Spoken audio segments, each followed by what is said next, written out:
Et salut tout le monde, j'espère que vous allez bien, bienvenue dans cette nouvelle vidéo dans laquelle aujourd'hui nous allons parler de la collection Must Have chez Panini. Une collection qui perdure depuis 2 ans déjà, une collection qui regroupe maintenant une soixantaine de titres, des titres allant de 15,99 € à 21,99 € au moment où je tourne cette vidéo, puisque les prix ont déjà quelque peu augmenté et pourraient potentiellement encore augmenter à cause de l'inflation. Une collection qui, à mon sens, a quelques avantages et quelques inconvénients dont j'aimerais vous parler aujourd'hui, mais j'aimerais également vous proposer quelques titres que je connais et que j'ai déjà lus.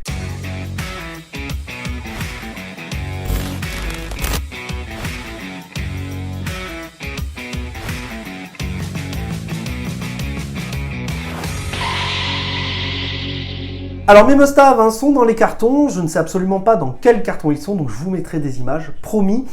Et je vais vous parler des avantages. Le premier avantage, à mon sens, c'est tout simplement les récits. Les récits qui sont compris dans cette collection sont principalement des récits qui ne sont plus facilement trouvables. Et pour tous les lecteurs, que vous soyez néophyte ou que vous soyez un lecteur avéré qui serait potentiellement passé à côté de ce récit, ça vous permet potentiellement de ne pas louper un récit considéré comme un must-have, à un prix relativement correct, relativement abordable, sans tomber dans la spéculation. Et ça, je trouve que c'est très beau. Le deuxième avantage, et à mon sens le plus important, c'est le rapport qualité-prix. On l'a dit, prix très abordable, entre 15,99 € et 21,99 €, avec des récits dont la qualité, je trouve, est plus que correcte, il faut le dire.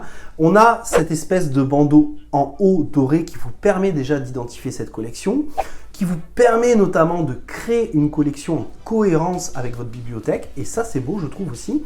Et puis l'intérieur des récits, vous avez notamment en début de récit un éditorial qui va vous permettre de contextualiser le récit, les événements, sans pour autant avoir besoin de lire les récits antérieurs. Et là, je pense notamment à Planète Hulk, dans lequel l'éditorial de départ vous explique pourquoi Hulk a été envoyé dans l'espace. Et puis, en fin de récit, vous avez une chronologie, des notes sur les auteurs, des notes sur les coulisses. Et encore une fois, je trouve que c'est un point plutôt intéressant et sympathique. Si dans cette collection, on a des avantages tels que le prix, la qualité éditoriale ou même le choix des récits réédités, je trouve qu'il y a également des inconvénients. Et les inconvénients, notamment le premier, c'est les récits. Des récits qui vont être complets pour certains et d'autres qui vont être incomplets. Et quel que soit le récit, en fait, ce n'est jamais précisé. Et je trouve ça dommage.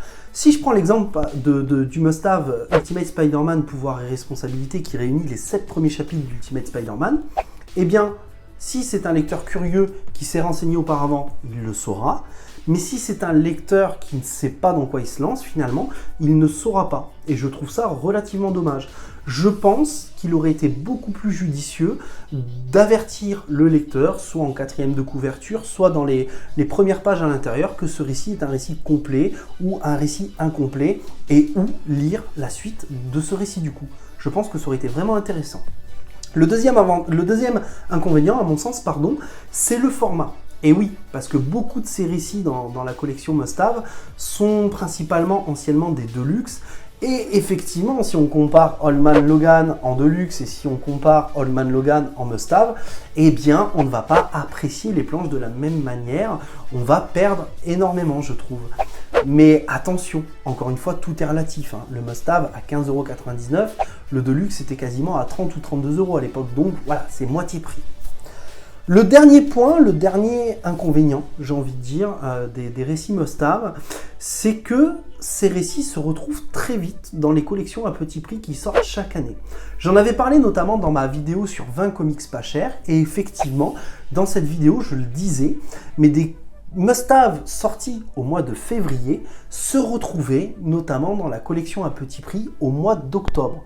Et je trouve ça encore une fois dommage parce que le lecteur peut se sentir berné. Avant de vous lancer sur les récits must-have et avant de vous conseiller quelques titres dans cette collection, j'aimerais vous donner quelques conseils. Le premier conseil que j'ai envie de vous donner, c'est que si vous cherchez, si vous avez envie d'un titre dans la collection must-have, vérifiez si d'occasion il n'y est pas sur Le Bon Coin.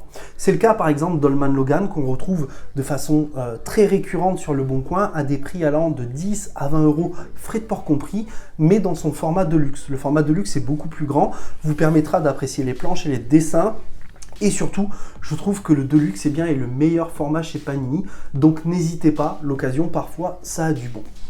Deuxième conseil, c'est tout simplement d'avant de sauter sur les récits dans cette collection must-have, vérifiez si ces récits n'existent pas dans les collections à petit prix. Par exemple, au mois d'octobre est sorti Wolverine l'Arme X, Deadpool, Il faut sauver le soldat Wilson ou encore Daredevil l'Homme sans peur. Des récits que vous pouvez retrouver donc dans ces collections à petit prix à 6,90 € si je ne dis pas de bêtises. Sachez que certaines librairies ont encore des stocks, vous pouvez très bien aller sur Bubble, vous pouvez très bien aller sur des sites internet pour les trouver. Vous avez d'excellents sites internet de librairies, Excalibur entre autres, et je laisse les viewers mettre d'autres sites de qualité. Mais voilà, ça vaut peut-être le coup parfois pour moitié moins cher que le must-have, sachant que les collections à petit prix chez Panini sont très qualitatives également. Enfin, le dernier conseil que j'ai envie de vous donner avant de vous recommander des titres, c'est tout simplement de vous renseigner avant d'acheter un must-have s'il s'agit, oui ou non, d'un récit complet. Tout simplement parce que si ce n'est pas un récit complet, vous allez vous sentir berné et je trouve ça relativement dommage. Maintenant, ce que je vous propose, c'est de vous donner quelques titres dans cette collection qui valent vraiment le coup. Le premier titre que je vais vous conseiller dans cette collection, c'est tout simplement Wolverine l'Arme X. Wolverine l'Arme X qui est sorti en collection à petit prix au mois d'octobre. Un thriller psychologique qui nous racontera comment Logan est devenu la machine à tuer que l'on connaît et l'organisation secrète responsable de sa transformation. Il s'agit d'un huis clos puisque l'action se passe principalement dans un laboratoire où nous verrons Wolverine dans un piteux état, que ce soit physiquement ou psychologiquement, et nous montrera le côté le plus bestial du mutant au travers de dessins quelque peu vieillots, mais pour un récit qui vaut vraiment le coup. Le deuxième récit que j'ai envie de vous conseiller, c'est la mort de Wolverine qui nous raconte que privé de son facteur d'auto-guérison, Logan deviendra la cible numéro 1 de ses ennemis. Et bien que classique, le récit nous propose un rythme haletant, menant la bête dans ses derniers retranchements et concluant avec grâce la vie du bestial Wolverine au travers d'un trait, d'un dessin précis et maîtrisé, au travers de décors très travaillés et d'un rythme soutenu avec des combats vifs et dynamiques. Le troisième récit dont j'ai envie de vous parler, je vous en ai déjà parlé dans cette vidéo, c'est Holman Logan. Et si Wolverine refusait de sortir les griffes? Et si tous les super-héros ou presque étaient morts et que l'Amérique était dominée par 4 vilains? C'est le contexte que nous offre Holman Logan dans un récit post-apocalyptique qui nous embarque dans un road trip au travers des États-Unis, nous montrant un Logan vieillissant et cynique au travers d'un récit particulièrement sanglant.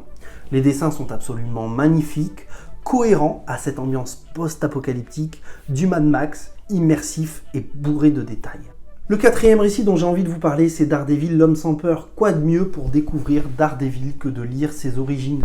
Comparable au Batman année 1, ce récit vous présentera Matt Murdock avant et après son accident, son entraînement, sa façon de rendre la justice en tant que Daredevil, au travers de doubles planches superbes mettant en avant le diable de Hell's Kitchen et fera entrer Daredevil dans la légende. Vous aurez ensuite Daredevil sous l'aile du diable, un récit dans lequel est confié un bébé à Matt Murdock et celui-ci devra croire qu'il est soit le sauveur de l'humanité, soit le diable en personne.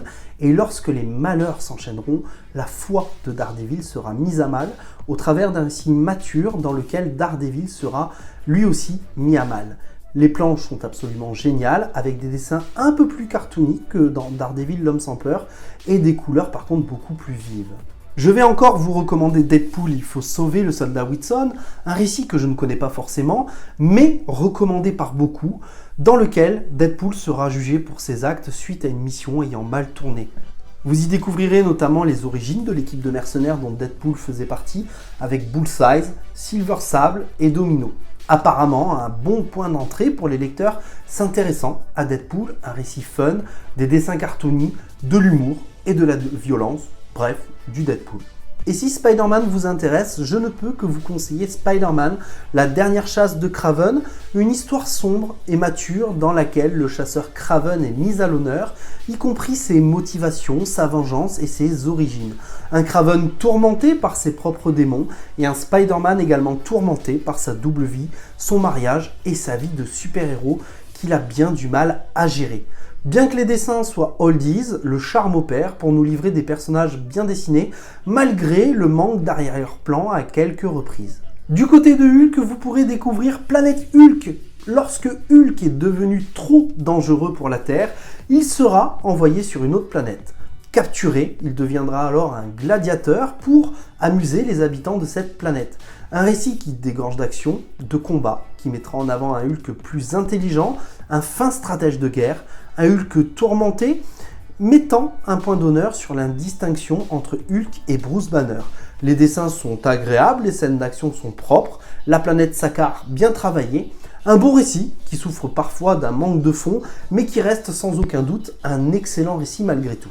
Et enfin, le dernier récit dans cette collection que je peux vous proposer, eh bien, il s'agit de Civil War, l'une des plus grandes batailles, si ce n'est peut-être la plus grande bataille et la meilleure de l'univers Marvel, dans laquelle deux camps s'opposeront, ceux prêts à relever leurs identités au monde entier contre ceux qui souhaitent la garder intacte. Ces deux groupes s'opposeront au travers de planches sublimes et somptueuses. Voilà, ce sont les récits pour la plupart que je connais, que j'ai lus, que je vous conseille, qui sont complets, que vous pouvez lire seul.